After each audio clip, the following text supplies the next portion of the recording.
नमस्ते, माझं नाव अमोल रामदास फडतरे, उपसरपंच फडतरवाडी।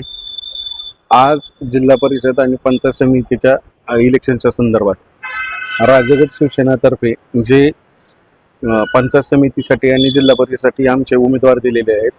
पंचायत समितीसाठी कमलताई शंकरराव माडकर आणि जिल्हा परिषदेसाठी रुपालीताई लक्ष्मण सरगर हे एक सक्षम आणि अभ्यासू नेतृत्व महाराज साहेबांनी दिलेले आहे। आदरणीय महाराज साहेब संजीव बाबा श्रीमंत पिट्टू बाबा यांच्या अनुषंगाने यांनी एक जो प्रकारे चांगला विकास केला जिल्हा परिषद गटामध्ये, उदाहरणार्थ साखरवाडीचंच उदाहरण घ्यायचं झालं तर सगळ्यात महत्त्वाचं म्हणजे साखरवाडीचा अर्थवाहिनी असणारा साखरवाडी कारखाना, हा साखरवाडी कारखाना सलग 3 सीझन बंद असल्यामुळे तेथील कामगारांचे खूप प्रश्न निर्माण झालेले होते।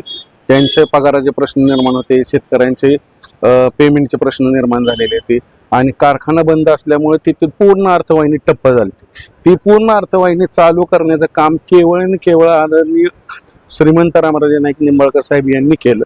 त्यामुळे जिल्हा परिषद तसेच पंचायत समितीच्या अनुषंगाने आता आम्ही सक्षमपणे ठामपणे या दोन्ही उमेदवारांना निवडून आणणार म्हणजे आणणारच। आणि हे सर्व जिल्हा परिषद तसेच पंचायत समिती गटामध्ये, उदाहरणार्थ साखरवाडी असेल, होळ असेल, जिंते असेल, फडतरवाडी असेल, आम्ही एका निर्धाराने काम करून शिवसेनेचे हे दोन्ही उमेदवार चांगल्या मताधिक्याने निवडून आणणार आहेत आणि हेच आमचं आताचं ध्येय आहे।